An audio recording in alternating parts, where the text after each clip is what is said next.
자, 우리가 정말 배가 이렇게 파선하고 막 좌초되는 장면을 너무 실감 있게 저희가 읽었는데요.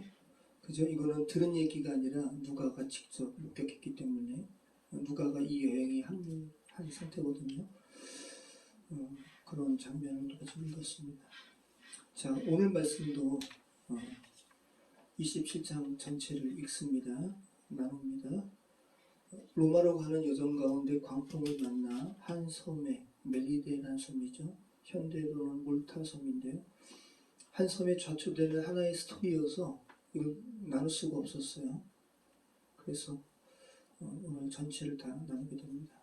자, 드디어 바울이 로마로 향하게 됩니다. 지난주 말씀은 전임 벨릭스 총독에 이어서 취임한 베스도 총독도 바울의 죄를 찾을 수 없어서 아그리빠라는 왕에게 한번 바울의 죄를 찾아보시오라고 청한 우리가 장면 찾아봤죠. 그래서 그렇게 아그리빠 또 버니게 천부장들 고위 관료직 앞에서 바울이 스스로 변론하는데 결국은 또 바울의 무죄만 드러났습니다. 자, 바울이 전하는 복음의 메시지를 들은 베스도와 아그리빠의 반응이 어땠어요? 베스도는 너가 미쳤도다. 그죠? 아그리빠는 마음에 동요가 있었어요. 그런데 유대인들을 의식하고 나름 분봉왕이라는 그 직책을 생각해가지고 복음에 더 이상 반응하기를 스스로 막았습니다. 안타까운 거죠. 자, 어쨌든 바울이 무죄지만 바울이 이미 가이사에게 나는 상소한다라고 했기 때문에 이제 오늘 본문에 로마로 이제 가게 되는 겁니다. 자, 이때 바울이 상소한 그 로마의 가이사, 로마의 황제는 누굴까요? 네로예요. 네로 황제예요. 자, 오늘 바울이 가이사에게 상소해서 로마로 가는 이 해가 AD 59년경입니다. 근데 네로 황제는 로마의 황제로 54년에 즉위합니다. 그리고 네로가 그리스도인을 박해한 것은 AD 64년에 로마에 화재가 생기거든요.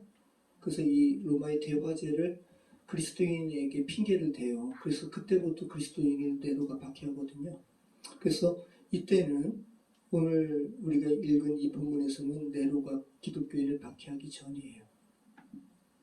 네로가 굉장히 시적, 예술적인 기질이 많다고 그래요. 시도 쓰고.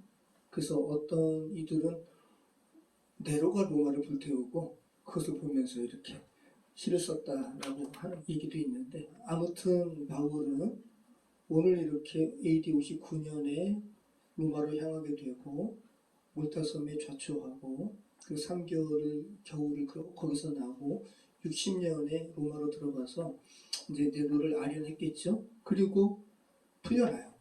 1차 투옥에서 풀려나고, 그리고 서바나, 에스파니아, 일루리곤 이런 곳에 가서 복음 전하고요. 그리고 다시 로마 대화재 때 체포돼가지고 2차 투옥 때 순교당하는 겁니다. 그래서 네로가 스스로 자결하거든요. 68년에 자결하기 때문에 이 바울의 순교는 한 AD 64년에서 67년 사이, 이때 바울이 순교하는 것으로 학자들은 이야기합니다. 자, 우리 오늘 27장 1절로 2절 말씀 같이 읽겠습니다. 27장 1절로 2절입니다. 우리가 배를 타고 이달리아에 가기로 작정되매 바울과 다른 죄수 몇 사람을 아구스도대의 백부장 율리오라는 사람에게 맡기니 아시아 해변 각처로 가려 하는 아드라문노로 배에 우리가 올라 항해할세 마게도냐의 데살로니가 사람 아리스다고도 함께하니라. 자, 오늘 말씀은 길기도 길지만 지리가 많아서 제가 지도를 이렇게 하나하나 만들어내고 고생했는데요. 아드라문네노 뭐 이런 것도 있고, 그죠? 무슨 말인지 모르겠잖아요. 자, 우리로 시작하죠. 우리가. 이 우리는 의사 누가가 포함된 말이죠. 그래서 의사 누가가 바울의 로마 여행에 함께 했음을 우리는 알 수 있습니다. 그리고 헬라 사람 아리스다고도 또 함께 했음을. 그래서 바울의 일행이 최소 2사람 더 있음을 우리는 알게 되죠. 자, 사도행전에서 의사 누가가 바울과 동행하고 있음을 알리는 네 번째 상황이에요. 자, 자, 기억 더듬어 보세요. 첫 번째 상황은 언제였어요? 사도행전 16장에서 드로아에서 바울이 환상을 보고 마게도냐로 건너가잖아요. 그때 우리가 들어가거든요. 누가가, 헬라 사람 누가가 그때 동행하는 거예요. 두 번째는 사도행전 20장에서 3차 전도 여행을 마치고 에베소에서의 사역을 마치고 예루살렘으로 돌아갈 때 그죠? 각 처에서 각 교회에서 연보를 담당한 사람들 이름을 이렇게 열거 있잖아요. 이때 누가도 열거 되는 거예요. 아마 빌립보 대표로 함께 했던 것 같아요. 세 번째는요. 연이어서 20장의 연이은 21장에서 에베소를 떠나 구르보섬을 왼편에 두고 도로에 상륙하잖아요. 그러면서 성령께서 바울이 예루살렘에 올라가면 잡힐 것이다라는 이 경고 내지 예언을 계속 주시는데 이때 도로에서 장로들과 사람들과 함께 바울이 또 이제 두로 사람들과 헤어져서 올라갈 때 무릎 꿇고 바닷가에서 기도하거든요. 이때 누가도 함께 누가마저도 바울 선생님이 예루살렘에 가서 잡히는 거 원치 않았다라는 거죠. 함께 기도하는 장면에 또 누가가 등장하고 오늘 네 번째 바울의 로마행의 의사 누가가 함께 함을 누가가 스스로 기록하고 있어요. 자, 표면상은 다른 죄수들과 같은 처지지만 실상은 바울이 무죄잖아요. 그죠? 그리고 로마 시민이고 그래서 베스도 총독이 당시 죄수들을 로마로 호송하는 이 부대의 이름이 아구스도 황제 부대의 책임자인 율리오라는 백부장에게 바울을 선대할 것을 지시합니다. 그래서 율리오가 바울을 굉장히 친절하게 대하고 선대해요. 자, 여기서 바울과 함께하는 죄수들 중에는 요세푸스라는 이러한 역사가에 의하면 당시 벨릭스 총독에게 항거하다가 체포됐던 제사장도 또 제사장과 함께한 무리들도 이 죄수 그룹에 있었다 그러고 또 이미 사형 선고를 받고 로마 검투장에서 이제 죽게 될 다른 죄수들도 함께 호송되는 것으로 이렇게 역사가들은 이야기합니다. 자, 아드라 문네로가 어딜까요? 잠깐 볼까요 한번? 버가모 위에 무시아, 드로아, 무시아, 아드라 무데노 나오죠? 예, 아드라 무데노, 그죠? 이 아드라 무데노가 요 아래 보면 에베소가 지금은 내륙이지만 당시에는 바닷물이 더 들어와서 만을 형성하고 있다고 그랬잖아요. 아드라 무데노도 마찬가지예요. 만을 형성하고 있어서 여기서 배가 출발해가지고 요 아시아 지역 연안을 도는 배예요. 이 배가 어디까지 왔다라는 거예요? 가이사랴. 여기서 로마까지 가는 바울 일행을 태워가지고 어디까지 가냐 하면 무라까지 가요. 왜냐하면 이 아드라 무데노 이 배는 아시아 연안만 도는 배이기 때문에 로마까지 안 가요. 그러니까 로마까지 가는 배는 알렉산드리아에서 출항한 이 곡식을 싣고 무라로 온 배가 있거든요. 이 무라에서 알렉산드리아 호를 타고 이제 로마로 가다가 좌초되는 거예요. 다시 여기 아드라 무데노 나오죠? 네, 아드라 무데노. 이때는 이렇게 많이 이렇게까지 이렇게 깊었다고요. 그래서 오늘 가이사랴에서 배를 타고 그러니까 하루길이에요. 시돈 가서 시돈에서 이제 또 율리오가 시돈에 있는 크리스찬 친구들을 바울더러 만나게 하죠. 그리고 이렇게 또 무라까지 가는 장면 우리 계속 살펴보게 됩니다. 자, 우리 3절 말씀 같이 읽겠습니다. 이튿날 시돈에 대니 율리오가 바울을 친절히 대하여 친구들에게 가서 대접받기를 허락하더니 네, 율리오가 바울을 선대합니다. 자, 이 두로와 시돈은 예수님께서 두로와 시돈에서 그때 복음을 증거하셨죠. 그때 수르보니게 여인이 그죠? 걔도 밥상에 떨어진 그 음식 먹습니다. 그죠?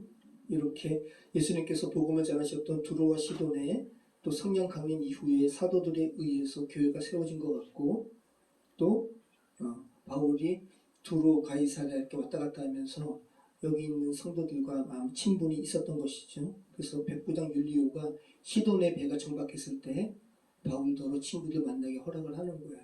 그리고 당시에 로마로 호송되는 죄수들은 그 배삭과 여러 경비는 로마 당국에서 이렇게 되지만 옷과 음식은 죄수들 스스로 이렇게 했다 그래요.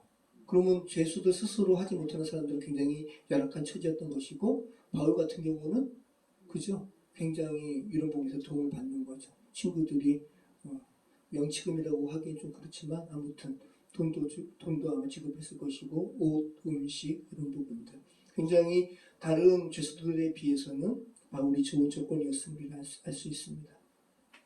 자, 우리 4절 6절까지 같이 읽겠습니다. 또 거기서 우리가 떠나가다가 막바람을 피하여 구브로 해안을 의지하고 항해하여 길리기아와 밤빌리아 바다를 건너 루기아의 무라시에 이르러 거기서 백부장이 이달리아로 가려 하는 알렉산드리아 배를 만나 우리를 오르게 하니.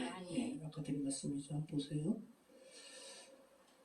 자, 왜 이렇게 여기 지금 바울의 경로를 보면 해안가를 이렇게 타죠. 왜 그럴까요? 풍랑이 덜하니까. 이 공해상으로 나가면 너무 위험한 거예요. 그래서 이렇게 연안을 타는데, 그럼에도 불구하고 그죠? 맞바람을 피하여 구브로 해안을 의지하고, 이게 구브로잖아요. 사이프러스 섬.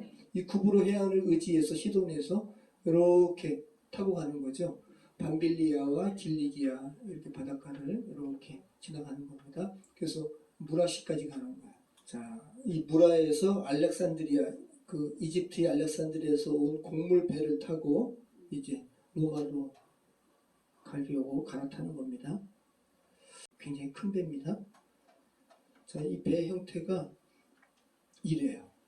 이게 그냥 그림이 아니라 당시의 자료들 또 벽화들 굉장히 고증된 그림인 거예요. 도시 네모네요. 네모놓고, 그리고 보도 도시 또 있다고 그러고. 자, 이렇습니다. 자, 이 무라시는 여러분이 잘 아시는, 겨울에 여러분이 잘 아시는 난 이제 동심 파괴됐어, 누구는 없어라고 말하는 게 누구죠?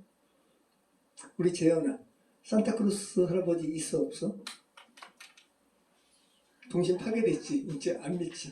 근데 산타크로스 할아버지는 있었어요. 이 산타크로스 할아버지께서 사역했던 곳이 무라예요. 근데 이제 산타크로스라는 이름은 이렇게 변형이 된 거고, AD 4세기 아버지께 유산을 받은 큰 유산을 가난한 자, 그리고 뱃사람들, 어린이들에게 자선을 베풀어서 세인트, 성이라는 호칭을 받은 성 니콜라우스가 산타크로스 할아버지. 자, 이 성 니콜라스를 사람들이 그래서 계속 소성인으로 추앙하다가 크리스마스의 인물로 등장하는데, 세인트 니콜라스, 세인트가 이제 성이에요. 성, 거룩한. 세인트 니콜라스를 라틴어로 표현하면 상투스 니콜라우스. 산타크로스로 한번 연기해보세요. 상투스 니콜라우스. 자, 이 상투스 니콜라우스 라틴어를 네덜란드 상인들의 발음으로 하면 신터클레스. 네덜란드 사람들이 미국으로 이주해요. 그래서 영어식 발음으로 산타클로스. 저는 이 사도행전을 살피면서 산타크로스 할아버지에 대해서 공부하게 될 줄 몰랐어요. 산타크로스. 그래서 이렇게 영어 이름이 세인트 니콜라스가 산타클로스라는 이름으로 이제 변형이 돼서 불리워지는 거고, 자, 이분을 19세기에 미국의 문학가 무어라는 사람이 시를 썼는데, 이 산타클로스 할아버지를 술록과 썰매 타는 이미지로 이렇게 표현을 한 거예요. 그리고 만화가 토머스라는 사람이 당시 남북전쟁에서 북군, 남군 다 이렇게 선물을 주는 이미지로 산타클로스 할아버지를 좀 이렇게 우리가 현재 알고 있는 이미지로 이렇게 사파를 그렸어. 그래서 지금 이렇게 친근한 이미지가 된 거예요. 원래는 세인트 니콜라스. 자, 세인트 니콜라스. AD 4세기. 자, 이분을 미국의 사파가 이름이 뭐라고요? 토머스라는 만화가가 이렇게 그렸어요. 사파를. 현재 산타크로스 할아버지랑 이미지가 비슷하죠? 그죠? 자, 이런 이미지를 현재는 이렇게 귀엽게 자, 동심 파괴될 필요 없어요. 산타크로스 할아버지는 실제로 있었습니다. 네, 참 사연전 나누면서 산타크로스 할아버지를 이렇게 나누는지 몰랐어요. 우리 7절 말씀 다시 한번 읽어볼까요? 7절 말씀. 배가 더디가 여러 날 만에 간신히 니도 맞은편에 이르러 풍세가 더 허락하지 아니하므로 살몬의 앞을 지나 그레데의 해안을 바람막이로 항해하여. 자, 이 본문은 모라에서 로마로 가는 이 알렉산드리아 곡물선으로 갈아탔잖아요. 이때 겨울철이 가까운 관계로 기상이 별로 안 좋은 거예요. 그래서 곧바로 로마까지 못 가고 그레데 연안을 돌다가 미항까지 오게 된 상황을 지금 그리고 있어요. 자, 겨울철이 가깝지 않은 시기. 그래서 겨울철이 가깝지 않고 좀 비교적 순항하는 시기에는 원래 루트대로 한다면 그레데 섬의 항구를 경유하지 않고 바로 이탈리아의 보디올까지, 보치올리, 현재 명칭은 보치올리예요. 저도 이번에 갔었거든요. 보치올리까지 곧바로 가는데 2주밖에 안 걸려요. 근데 오늘 본문에서는 좌초돼가지고 멜리데섬, 몰타섬에서 3개월 겨울을 나거든요. 엄청나게 시간 많이 허비하는 거죠. 자, 보세요. 여기서 무라에서 알렉산드리아 호를 타고 곡물선으로 갈아타고 이렇게 가는데 기상이 안 좋아가지고 그레데 섬에 여기 살모데 나오죠. 살모데를 뭐라고 표현해요? 살모데 앞을 지나. 이 살모데라는 것은 그 곶 있죠. 곶, 갑곶, 뭐뭐 곶 할 때 이 곶이 뭐냐면 뾰족한 그거예요. 이 그레데 섬에 이 뾰족한 곶이 여기 살모데인데 이 섬을 지나가지고 이 섬을 지나 그레데 해안을 바람막이로 해서 어디까지 갔다는 겁니까? 자, 우리 8절 말씀 같이 읽어보겠습니다. 간신히 그 연안을 지나 미항이라는 곳의 이름이 라세아시에서 가깝다. 이렇게 미항, 아름다운 항구. 실제로는 아름답지 않아요. 환경이 열악해요. 그래서 이제 다른 쪽 베니스라는 항구로 옮기다가 이제 유라굴로 광풍 만나는 거거든요. 자, 원래 이렇게 광풍 만나지 않고 겨울철이 아닌 다른 시기에 자, 지금 여기 살몬에 여기를 이제 바람막이로 그레데 섬을 의지해서 여기 미항에 도착했어요. 이 미항에서 겨울철 나는 게 좋은데 바울은 이렇게 권했는데 다른 사람들이 베닉스라는 항구가 더 좋기 때문에 하루길이거든요. 이리로 가려고 하다가 이 그레데 섬에서 광풍 유라굴로가 나와가지고 표류하게 되는 겁니다. 좀 이따 우리 살펴볼게요. 자, 이것이 겨울철 시기가 좋지 않을 때 겨울철이 아닌 시기에 무라에서 보치올리 여기거든요.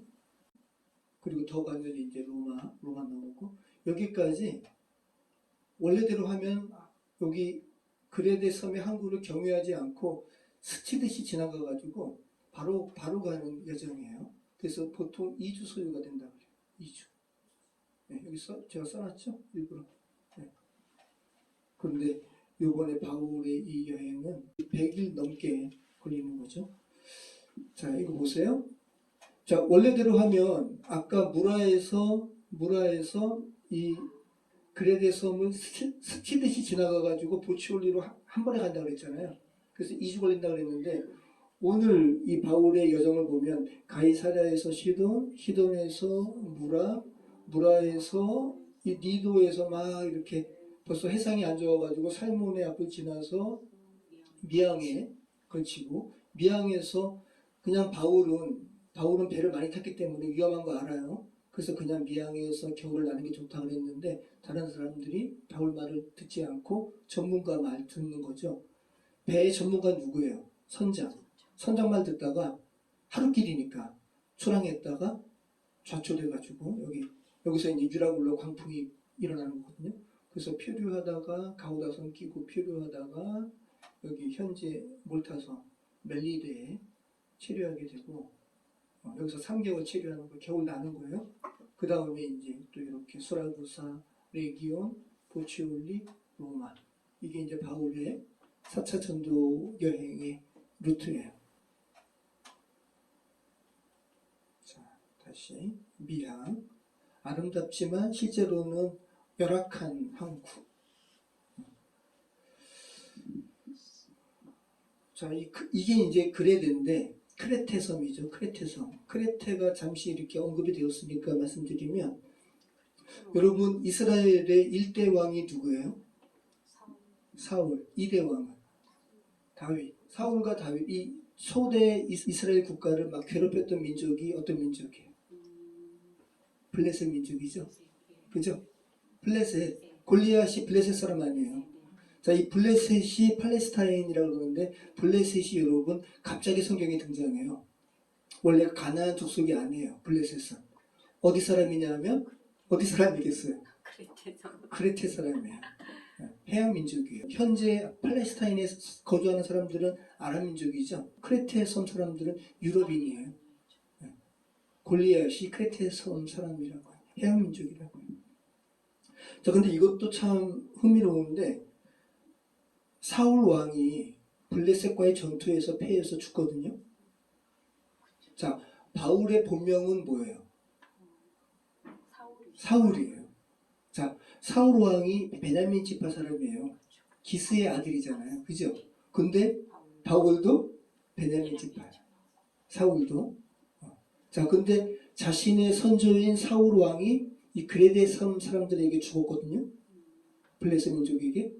그런데 바울이 1차로 로마에 투옥된 다음에 풀려난다 그랬잖아요. 그래서 서바나 또 일루리곤 그쪽에서 복음도 전하지만 그레데에 와서도 복음 전해요. 그래서 이 그레데에 디도를 목회자로 남겨둬요. 자, 그러면 자신의 선조를 죽였던 그죠? 그 민족을 바울은 사랑으로 바꿔서 대응하는 거죠. 그것도 우리가 생각을 해볼 필요가 있어요. 자, 우리 8절로 13절 말씀 같이 읽겠습니다. 간신히 그 연안을 지나 미항이라는 곳에 이르니 라세아시에서 가깝더라.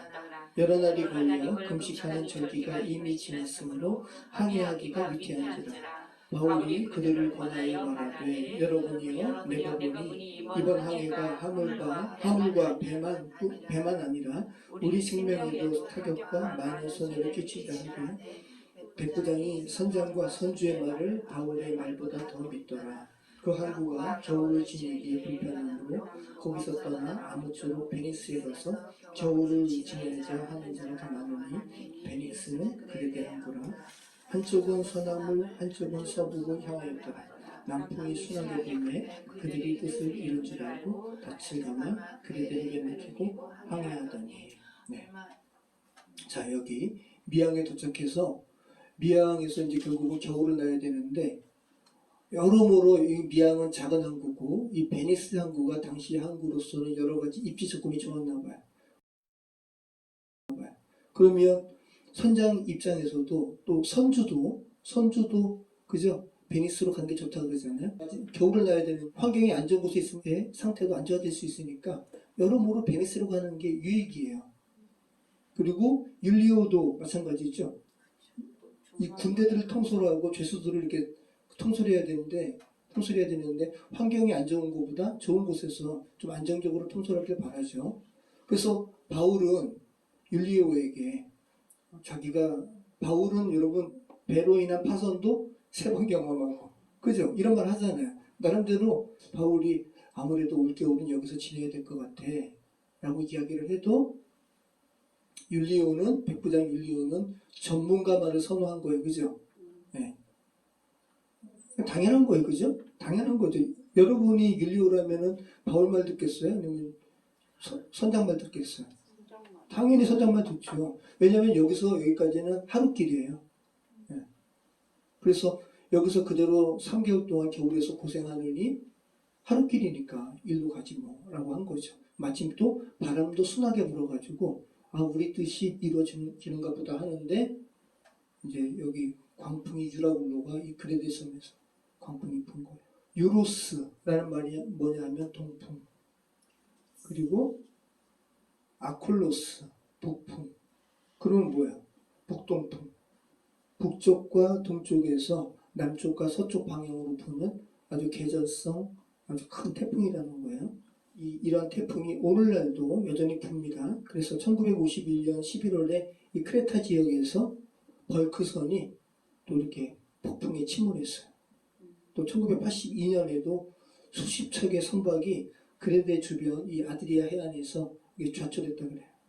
13절부터 17절까지 읽겠습니다. 남풍이 순하게 불매 그들이 뜻을 이룬 줄 알고 닻을 달아 그레데 해변을 끼고 항해하더니 얼마 안 되어 섬 가운데로부터 유라굴로라는 강풍이 크게 일어나니 배가 밀려 바람을 맞추어 갈 수 없어 가는 대로 쫓겨가다가 가우다라는 섬 아래로 지나 간신히 거루를 잡아 끌어올리고 줄을 가지고 선체를 둘러봤고 스드리스에 걸릴까 두려워하여 연장을 내리고 그냥 쫓겨가더니. 네.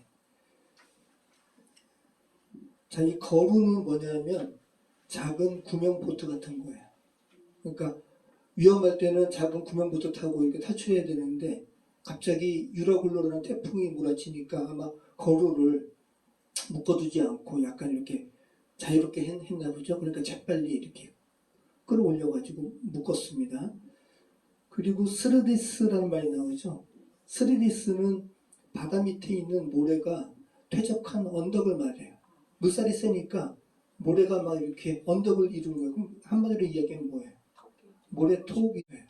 여기에 걸리니까 주의하게 된 거죠.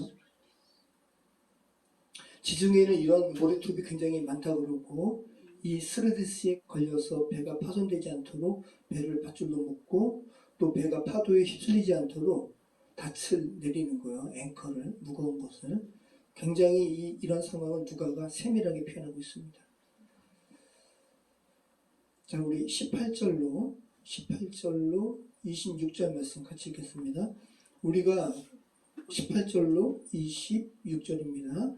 우리가 풍랑으로 심히 애쓰다가 이튿날 사공들이 짐을 바다에 풀어내리고 사흘째 되는 날에 배의 기구를 그들의 손으로 내버립니다.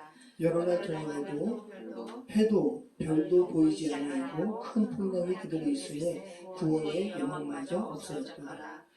여러 사람이 오래 먹지 못하였으니 바울이 가운데 서서 말하되 여러분이여 내 말을 듣고 그에 대해서 떠나지 아니하여 이 타격과 손상을 면하였으면 좋을 뻔하였느니라. 내가 너희를 권하노니 이제는 안심하라. 너희 중에 아무도 생명에는 아무런 손상이 없겠고 오직 백뿐이라. 내가 속한다 곧 내가 섬기는 하나님의 사자가 어젯밤에 내 곁에 서서 말하되 바울아 두려워하지 말라. 내가 가이사 앞에 서야 하겠고 또 하나님께서 너와 함께 항해하는 자를 다 내게 주셨다 하였으니 그러므로 여러분이 안심하라. 나는 내게 말씀하신 그대로 드리려고 하나님을 믿노라. 그런즉 우리가 반드시 한 섬에 걸리리라 하더라. 유라굴로가 이들이 배를 타다가 공해산에서 발생한 게 아니에요. 그레데 섬에서 발생한 거예요. 네. 참, 그러니까 우리가 바로 내일 일을 모르는 거예요. 그죠? 내일 일도 아니고 바로 몇 시간 후도 모르는 거예요. 출렁출렁 해가지고 표류하는 거예요, 지금. 자, 풍랑으로 점점 배가 부서질 것 같으니까 이제는 배를 가볍게 하느라 배의 곡식과 같은 하우를 버립니다. 근데 다 버리진 않아요. 276명이 나중에 밥을 먹잖아요. 그죠? 그리고 배에 꼭 필요한 여러 가지 배의 연장들도 버려요. 그냥 완전히 하늘의 뜻에 맡기는 겁니다. 근데 이 길이 사는 길이에요. 그죠? 결국은 살았어요. 네. 다 버린다는 것은 항복한다는 거예요. 그죠? 자신의 경험, 기술, 지식을 이제는 의지하지 않겠다는 항복의 표시죠. 자, 그리고 또 여러 날 동안 해와 별이 보이지 아니하고 이때는 나침판이 없었습니다. 그냥 해와 별을 의지해서 가야 되는데 해와 별도 안 보여요. 깜깜해요. 우리 인생 가운데 그럴 때가 있잖아요. 그죠? 깜깜해. 완전히 깜깜해. 자기가 있는 위치가 어딘지도 몰라요. 방향 상실. 곤충이 더듬이 이렇게 잘렸을 때 뱅뱅 도는 것 같은 거. 자, 여기서 여러 사람이 오래 먹지 못하였다라는 이 헬라어 문장이 뭐냐면 그냥 단순히 환경적으로 먹지 못했다라는 말이 아니라 이 풍랑 가운데 있잖아요. 출렁이고 막 그리고 두렵고 그러니까 먹고자 하는 식욕마저도 사라졌다라는 표현이에요. 이 헬라어 원문의 의미가 이런 절대절명의 시간에 그죠? 이런 상황이 되니까 막 선원들이 곡식도 버리고 짐도 버리고 배에 연장도 버리고 이럴 때 바울은 어떻게 따라하는 거예요? 상상해 보시기 바래요. 바울은 이때 하나님께 기도했다는 거예요. 그래서 이 사람들한테 이야기하잖아요. 어젯밤에 하나님께서 내게 말씀하셨다. 너 반드시 가이사에게 갈 거다. 그리고 너와 함께한 이 사람들도 한 사람도 생명의 해함을 받지 않을 거다. 자, 연약한 우리 인생에게 진짜 필요한 것은 하나님의 위로죠. 그죠? 하나님의 소망의 메시지. 27절로 37절 말씀 같이 읽겠습니다. 14일째 되는 날 밤에 우리가 아드리아 바다에서 이리저리 쫓겨가다가 저녁쯤 되어 사공들이 어느 육지에 가까워지는 줄 짐작하고 물을 재어보니 20길이 되고 조금 가다가 다시 보니 15길이라. 암초에 걸릴까 하여 고물로 닷넷을 내리고 날이 새기를 거대하였나 사공들이 도망하고자 하여 이물에서 닻을 내리는 제하고 거룻배를 바다에 내려놓거늘 바울이 백부장과 군인들에게 이르되 이 사람들이 배에 있지 아니하면 너희가 구원을 얻지 못하리라 하니 이에 군인들이 거룻줄을 끊어떼어 버리니라. 날이 새어 가매 바울이 여러 사람에게 음식 먹기를 권하여 이르되 너희가 기다리며 먹지 못하고 줄인 지가 오늘날까지 14일인즉 음식 먹기를 권하노니 이것이 너희의 구원을 위한 것이요 너희 중 머리카락 하나도 잃을 자가 없으리라 하고 떡을 가져다가 모든 사람 앞에서 하나님께 축사하고 떼어 먹기를 시작하며 그들도 다 안심 먹어 받아 먹으니 배에 있는 우리의 수는 전부 276명이더라. 배부르게 먹고 밀을 바다에 버려 배를 가볍게 하였더니. 자, 이렇게 먹지 않으면 결국은 나중에 헤엄쳐서 섬으로 가거든요. 이제 바울이 너희 살려면 먹어야 돼 라고 음식을 권합니다.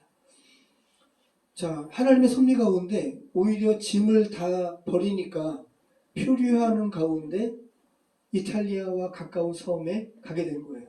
그죠? 멜리데, 몰타. 네.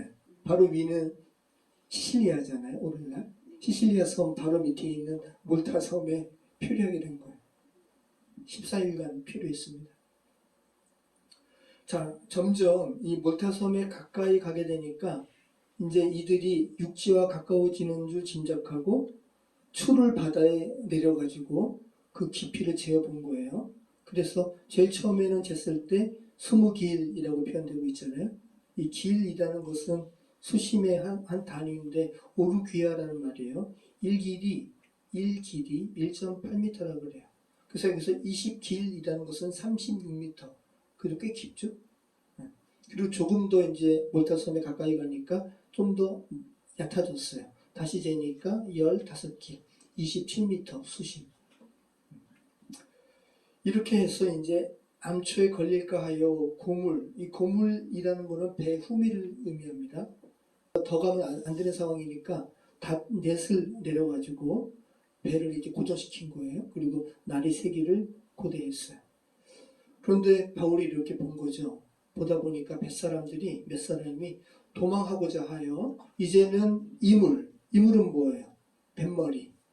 뱃머리에서 또 닻을 내리는 척하면서 거룻배, 이 거루를 내려서 탈출하려고 하는 거죠. 이것을 바울이 보고 백부장과 군인들에게 말한 거예요. 야, 쟤네들이 뱃사람인데 쟤네들 없으면 우리 무사하지 못해 라고 하니까 군인들이 구명보트, 거룻배를 다 끊어가지고 바다에 하나치도록 했습니다. 하나님의 섭리 가운데 바울이 모든 사람을 구하는 행동을 하는 거죠. 자, 이렇게 해서 배에 있는 이 사람의 수가 몇이라고요? 276명. 공문선이 굉장히 큰 거예요. 자, 우리 39절로 44절 말씀 같이 읽겠습니다. 39절로 44절. 날이 새매 어느 땅인지 알지 못하나 경사진 해안으로 된 항만이 물에 뛰거늘 배를 거기에 들여댈 수 있는가 의논한 후 닻을 끊어 바다에 버리는 동시에 키를 풀어 늦추고 돛을 달고 바람에 맞추어 해안을 향하여 들어가다가 두 물이 합하여 흐르는 곳에 만나 배를 걸매 이 물은 부딪혀 움직일 수 없이 불고 고물은 큰 물결에 끼어져 가니 군인들은 죄수가 헤엄쳐서 도망갈까 하여 그들을 죽이는 것이 좋다 했으나 백부장이 바울을 구원하게 하여 그들의 뜻을 막고 헤엄칠 줄 아는 사람들을 명하여 물에 뛰어내려 먼저 육지에 나가게 하고 그 남은 사람들은 멸조각 혹은 배 물건에 의지하여 나가게 하니 마침내 사람들이 다 상륙하여 구조됩니다. 굉장히 실감나죠. 그죠? 누가가 직접 있었기 때문에 이거를 이렇게 기록을 한 거예요. 자, 날이 새니까 이제 어느 땅인지는 알지 못하지만 이제 육지가 가까운 거 이제 안 거죠. 그래서 의논했습니다. 배를 더 해안가로 들여보낼 수 있는가 의논한 후에 가능할 것 같아요. 그러니까 이제 정박하느라고 앵커를 바다에다 내려놨잖아요. 이것을 끊어가지고 또 이제 키도 풀고 해가지고 이제 앞으로 가게 한 거죠. 그러다가 두 물이 합하여 흐르는 곳, 그래서 이것은 멜리데 섬과 또 멜리데 섬 북서 쪽에 살모네타라는 섬 사이에 90m 정도의 좁은 해협이 있다고 그래요. 굉장히 이곳은 물살이 빠른 곳이라고 그러고 이곳에 이제 걸린 거예요. 이 밑에 이제 모래들이 막 쌓여가지고 이물이 걸렸어요. 이물은 뭐라고요?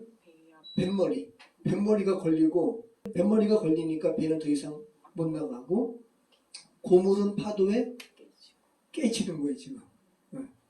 그러다가 이제 완전히 이런 혼란스러운 상황이 되니까 와, 죄수들이 헤엄쳐서 도망가면 어떡하지? 군인들이 걱정하는 거죠. 왜냐하면 죄수들이 도망치게 되면 그 책임을 자신들이 물어야 되니까. 그러니까 군인들이 차라리 죽여서 책임을 우리가 물지 않는 게 좋겠다 하고 죽이려고 하니까 율리오가 바울을 생각해서 죽이지 말라. 이것도 하나님의 섭리죠. 그죠? 결국은 안전하게 바울을 가이사 앞에 보내시려는 하나님의 섭리가 율리오에게도 오늘 또 이렇게 역사하신 거죠. 그렇게 해서 헤엄칠 수 있는 사람은 헤엄쳐서 가고 또 널빤지라든지 물에 뜨는 부유하는 물건들을 의지해서 갈 수 있는 사람들은 가게 해가지고 다 살았습니다. 276명. 하나님의 섭리입니다. 자, 굉장히 긴 말씀이지만 오늘 본문은 이렇게 중간에 끊을 수가 없고 한 호흡으로 이렇게 쭉 나가야 되는 말씀이었습니다. 자, 오늘 본문은 바다와 배와 관련해서 전문가인 선원의 말보다 창조주이신 하나님을 믿는 바울의 권위가 더 강조된 부분이에요. 그죠? 이런 상황이 일반적이지 않잖아요. 그죠? 자, 그러면 이런 상황이 일반적이지 않는다는 점에서 오늘 사도행전 27장을 통해서 하나님께서 저와 여러분에게 주시는 메시지가 뭘까요? 다시 한번 생각해 보시기 바라요. 오늘 본문은 우리의 인생과 꼭 닮았습니다. 인생을 비유하는 것이 자연 이렇게 현상으로 본다면 세 가지 정도 사람들이 이야기하죠. 인생은 산과 같다고. 그죠? 고지를 오르는 거. 근데 이거는 참 하나님을 모르는 사람들의 인생의 비유예요. 고지에 올라요? 오르면 끝이에요? 이제는 내려가야 되는데. 그죠? 허한 거죠. 인생의 목표를 막 추구하려고 쫙 나갔다가 막상 올라가니까 허해요. 그 다음에 이 삶보다 인생을 더 잘 비유하는 것이 사막이죠. 그죠? 사막을 건너는 7가지 방법. 예전에도 제가 몇 번 이야기했는데 프랑스 어떤 사람이 갑자기 사하라 사막을 횡단하고 싶은 마음이 들어가지고 자동차를 타고 사하라 사막을 통과해가지고 이제 아프리카에 갔단 말이죠. 그러면서 겪은 일들을 정리한 것이 사막을 건너는 7가지 방법이에요. 사막을 통과할 때는 제가 기억나는 게 사막을 통과할 때는 바퀴에 바람을 빼라. 그리고 가장 핵심적인 것은 사막은 신기루 같다는 거죠. 사막을 가니까 신기루가 보이는 거예요. 오아시스가 바로 있는 것 같은데 막상 가서 보면 없고. 자, 인생을 산으로 비유하는 것보다 그죠? 사막이 우리 인생을 더 잘 비유하는 것 같죠. 뭔가 이렇게 잡힐 것 같은데, 로또 같은데, 막상 없어요. 그죠? 자, 그리고 오늘 본문, 이 인생은 항해하는 배와 같죠. 어디로 갈지 방향을 상실하고, 그죠? 나침반도 없고, 달도 없고, 별도 없고, 어떤 빛도 없으니까 방향을 상실하는. 또 배를 움직이는 동력도 없으니까 그냥 표류할 수밖에 없고. 가끔 우리 삶 가운데 어떤 동력이 아무 동력도 없어. 그냥 다 포기하고 그냥 이렇게 널브러져가지고 누울 수밖에 없는 상황이 우리 삶 가운데 있잖아요. 정말 또 입맛도 잃고 완전히 우리의 살 소망을 다 잃은 채 바다 위를 표류하는 이 배는 우리의 인생을 정확히 담았습니다. 그럴 때 하나님을 신앙하는 바울의 말을 따를 것인가? 아니면 항해의 전문가인 선장의 말을 따를 것인가? 라는 질문을 오늘 본문은 우리에게 말씀하고 있는 거예요. 근데 대다수 하나님께서 창조하신 세계에 살아가지만 우리가 그 창조하신 하나님과 인격적인 관계를 맺지 못하면 우리는 이 세계를 창조하신 하나님을 생각하지도 못한 채 이 창조하신 세계에 축적되어진 여러가지 정보에 우리의 생명을 걸죠. 그죠? 그래서 창조주 하나님을 신뢰하는 것이 아니라 이 창조하신 하나님께서 창조하신 세계의 정보의 전문가인 선장의 말을 우리는 의지한다고요. 오늘 본문은 그거 이야기하는 거예요. 야, 너희 창조 세계에 축적되어진 정보에 의지할래? 아니면 창조 세계를 만드신 하나님을 의지할래? 바울이 그 음성을 증거한 거 아니에요. 어젯밤에 하나님께서 내게 말씀하셨다. 그죠? 너가 반드시 가이사에게 갈 것이다. 그리고 너와 함께한 사람들의 생명은 한 명도 해안받지 않을 것이다. 난 이렇게 말씀하신 누구를 믿노라?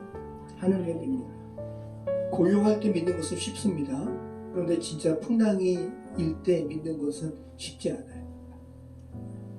폭풍 같은 인생 속에서 저와 여러분 하나님 온전히 신뢰하고 의지하시고 맡기시는 저와 여러분 삶이 되었으면 좋겠습니다. 기도하겠습니다. 참 좋으신 하나님 감사합니다.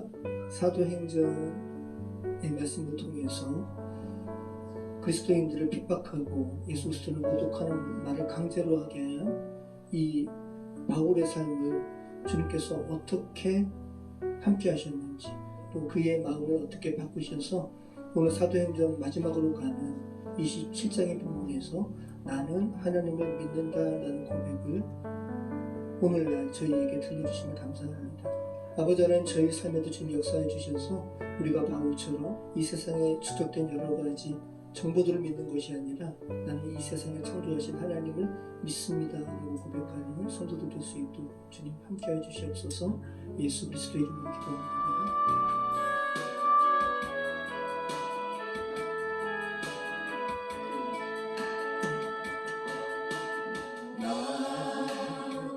비로소 이제 깊고 넓은 바다 가는나 두려움에 떨고 있는 내 손을 주 결코 놓치지 않으셨다. 나 비로소 이제 폭풍을 뚫고 간다. 비바람에 흔들리는 나약한 나를 잡아주시는 그분은 나의 주님. 주 나를 놓지 마소서. 이 깊고 넓은 바다에 홀로 내 삶의 항해에 끝이 되시는 주님이시여.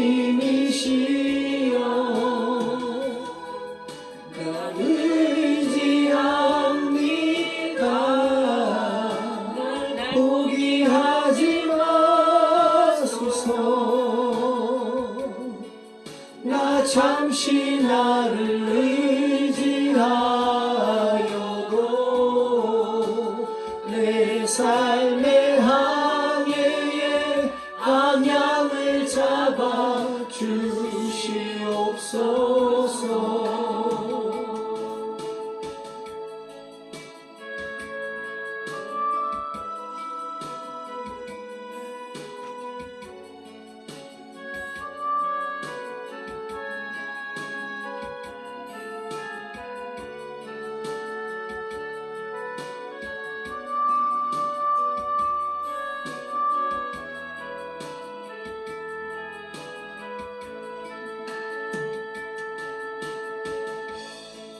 주 나를 놓지 마소서.